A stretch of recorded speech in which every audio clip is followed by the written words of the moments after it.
What do you need, a pen? And yeah, forgot. Oh, Earvin. I was gonna say I have one, but you can't do it through a screen. Mm. Wow. I look disheveled like someone in a movie who just had sex. Like, what? Oh.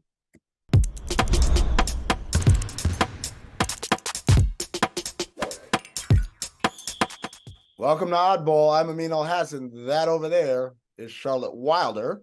Got a heck of a show for you guys today. A little bit later, we're going to be joined by Roland Lazenby. He wrote a book, Magic, The Life of Earvin Magic Johnson. He's written a lot of books, and he's got a lot of thoughts, and we get into some real deep conversations about Lakers, about Magic, and beyond.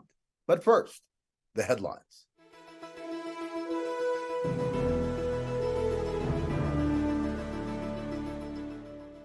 It's time for some news, Amin.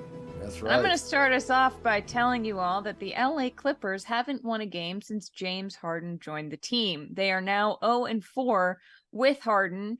And on Sunday, they lost to the Grizzlies, one of the worst teams in the league. Coach Ty Lue said Harden needs to be attacking more. He's being too polite, Lue said. And I'm Ha! pretty sure this is the first time in NBA history that anyone has said this about James Harden, but I also didn't look it up, so tell me if I'm wrong.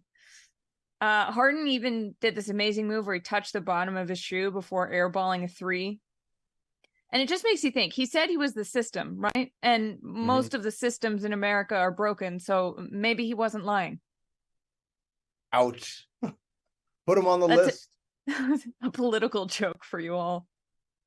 Lou also said that the team had a meeting where they all understood that they needed to let Harden be himself. Quote, I think the whole group hearing that and understanding that, listen, we're going to play through James. He's going to run pick and rolls. He's going to make plays. They understood that.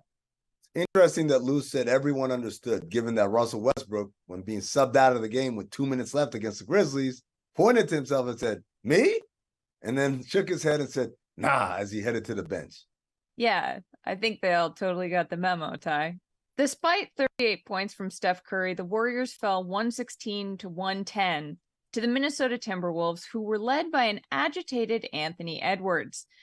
Many are pointing fingers at Draymond Green for poking the bear that is Ant-Man after Green fouled Edwards with 5:25 left in the fourth and said, "What are you going to do about it?"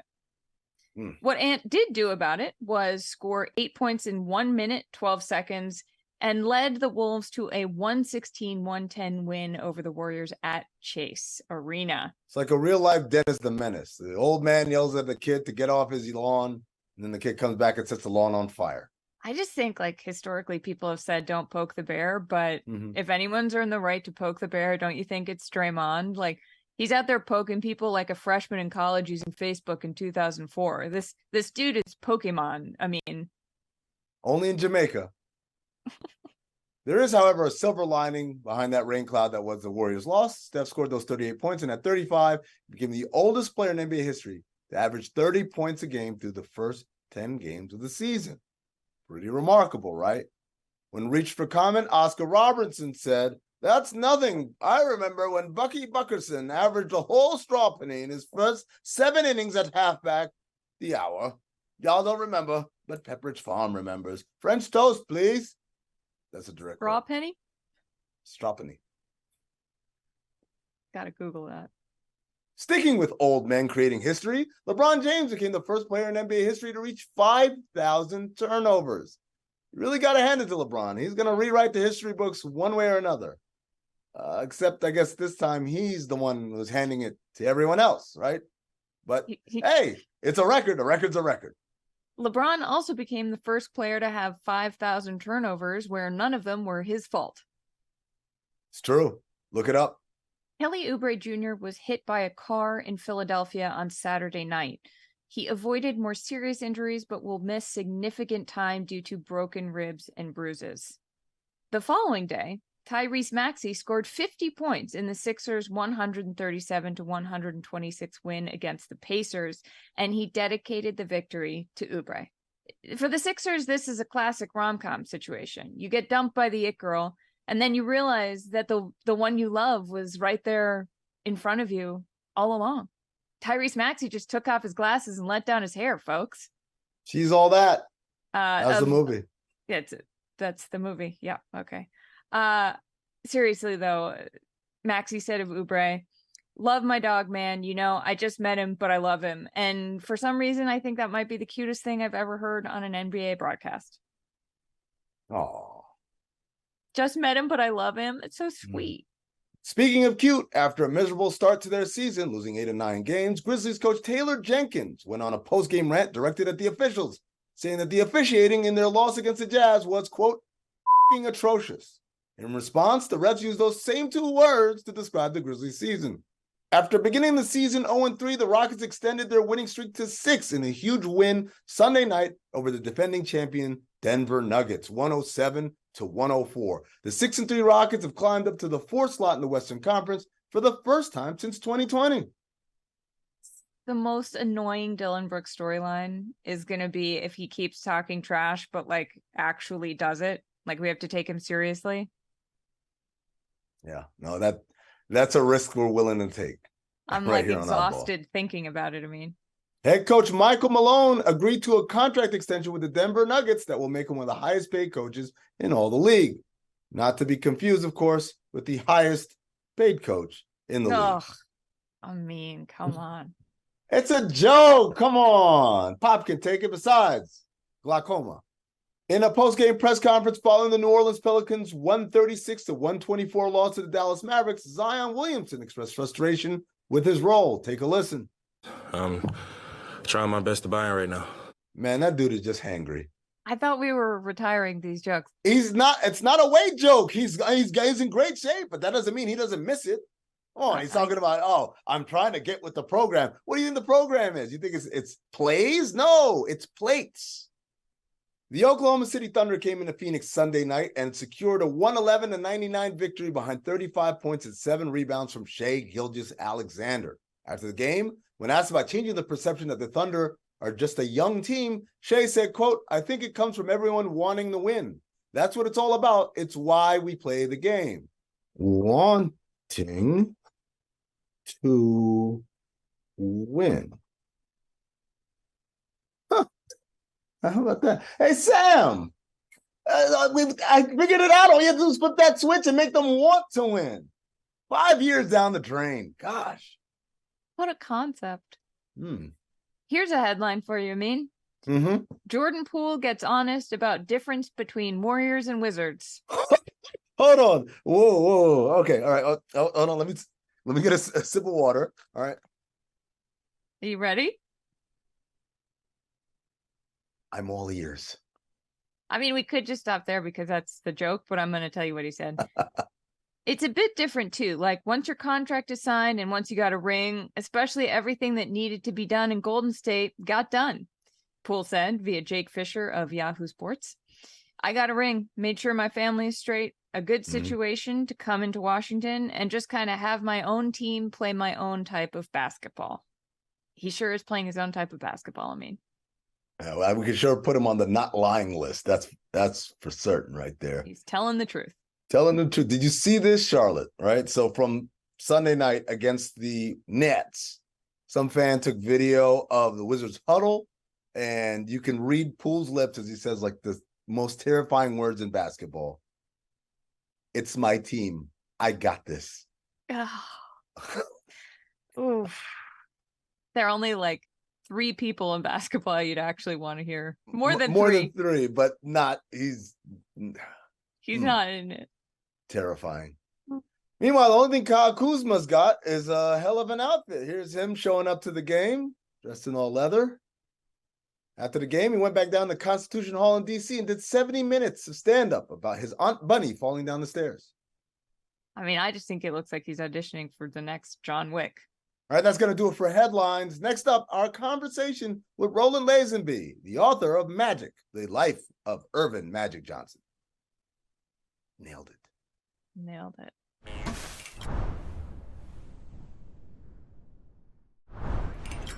Our next guest is a best-selling author of more than 5 dozen nonfiction books, including the biographies of Michael Jordan, Kobe Bryant, and his latest, Magic, The Life of Earvin Magic Johnson, available now wherever you get your books. We welcome Roland Lazenby. Roland, I remember the first book of yours that I read was Blood on the Horns. And I was fascinated by the level of access and detail you got in being able to write something about a team that was very storied and pretty much was at the end of its run. How, I'm never going to write a book, but for those of us who may want to write a book someday, I'm just going to nod in a certain direction. Maybe. How do you, how do you go about getting that kind of access? I've been working with that team 4.5, 5 years by then. I'd done a series of books. They were typical basketball books. I was hired by the Chicago Tribune book division, but I really got to know people. First of all, I got to know Tex Winter, and he became a very good friend. And I really wanted to learn the triangle, so I was coaching youth basketball, and I could get him on the phone anytime I wanted, simply because I was just running the triangle and teaching it to kids, and I found it easy, and Tex loved that, and we just hit it off really well. But I also got to know a lot of other people, and as things got more complicated, and actually from the very first interview I was supposed to do with Phil Jackson, he was going to give me 5 minutes. I really prepared and asked a really good question, and he sort of jumped at it like a big old fat bass hits a fly, and I ended up with 2 hours with him, used every tape in my bag. It was cassette tapes back then. And he revealed, this was in 94, he revealed to me how much he and Jerry Krause had come to a parting of the ways. They literally hated each other. And in the process, Phil told me some lies, but he told me a lot of truthful things. And I just had this knowledge of things, and Tex was sort of loyal to both men.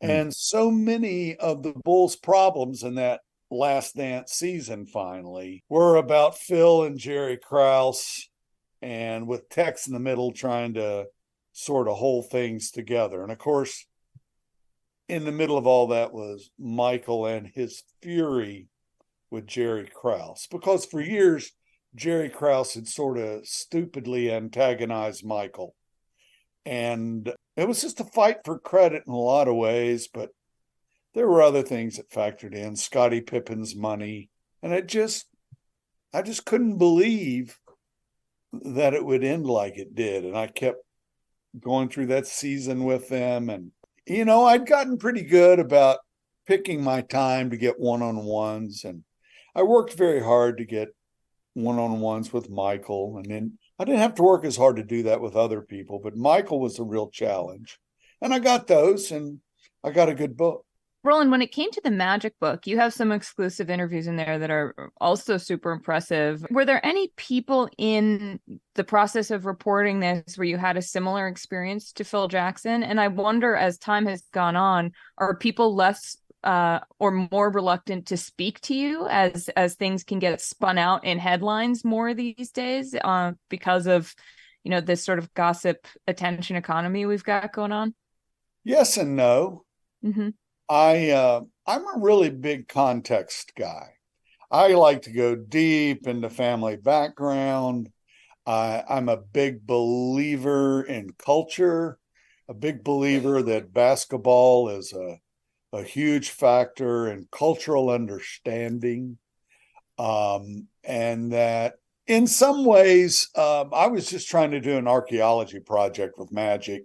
He was there in Lansing, Michigan in the 70s during the school busing crisis. And that had a deep impact on his family, particularly on his brother, Larry. And I had been a 24-year-old varsity head coach during that same period. Not in Lansing. I was down in the Virginia mountains in Blacksburg. But I was fascinated with it because I knew the kids of that age. And I was just eager to document how black and white culture, after all these years of very sad and horrific racial history in this country, how those cultures started to come together over sport, and in this case, obviously, particularly basketball, and how they did it around this. I've dealt with a lot of teenagers, 15-year-olds. The 15-year-old Magic Johnson I met through literally dozens and dozens of interviews with his coaches and Charles Tucker and the coach's family. And he's really one of the most impressive 15-year-olds probably God's ever put on this earth. What was most impressive about him?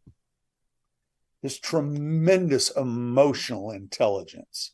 His and I mean, he obviously had things. He'd had reading difficulties in grade school, and he had chosen to work at the advice of a teacher to overcome that. He had diction problems, but he had an emotional intelligence that just flashed right and left. And to go with that, he had this integrity. He was put on the spot by the school administration before he ever played a game of basketball at Everett High School. He was put on the spot to come in and solve problems that had been going on 4 to 5 years there. Nasty problems. White kids throwing rocks at the first buses that arrived with black students, fights in the hallways. You had some racial problems at Michigan State in the basketball program, and all of it just created this really bad mojo.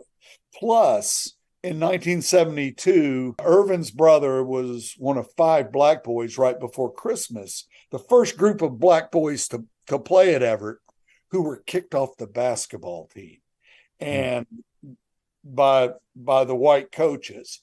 And this had you can imagine the effect that would have in the community.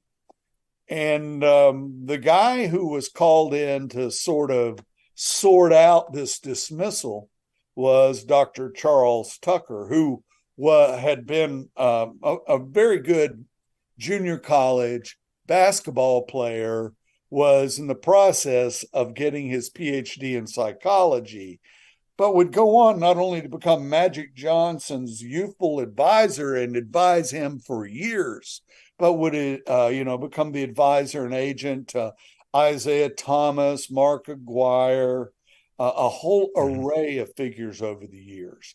And so it was sort of a seminal moment in the culture, because the people that Charles Tucker came to represent would be some of the most powerful in basketball. And Charles Tucker himself would be very powerful.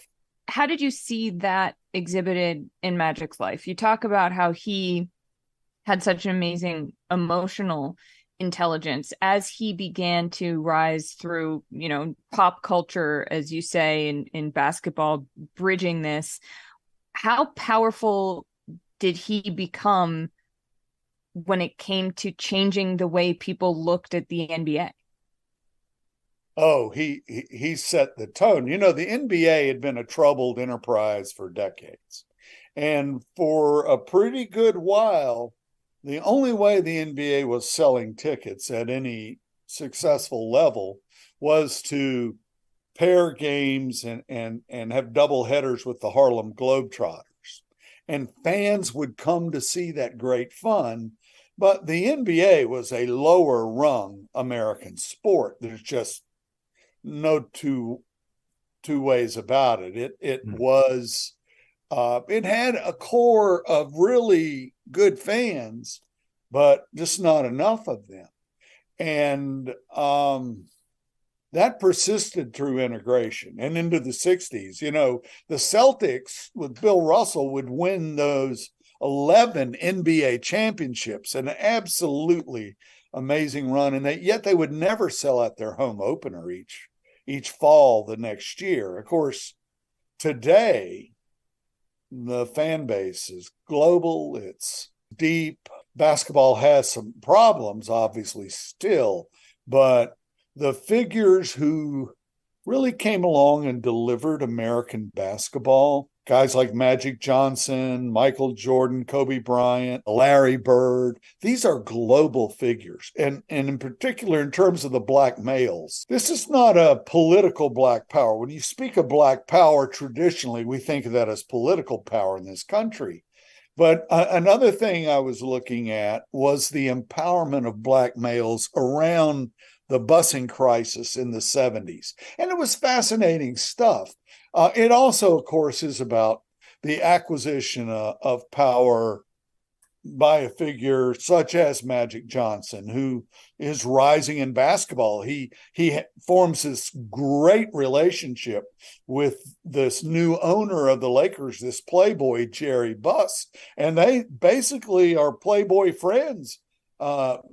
Jerry Buss in his 40s, Magic in his late teens, and they're just living it up in LA, and this begins to cause very serious chemistry problems with the Lakers. And I think that's significant because the Lakers, in their great Showtime teams, had a fair amount of chemistry issues to overcome because Magic got all of this power. I need to add one thing to that. Magic's personal integrity, he had some issues as things went on. All humans do.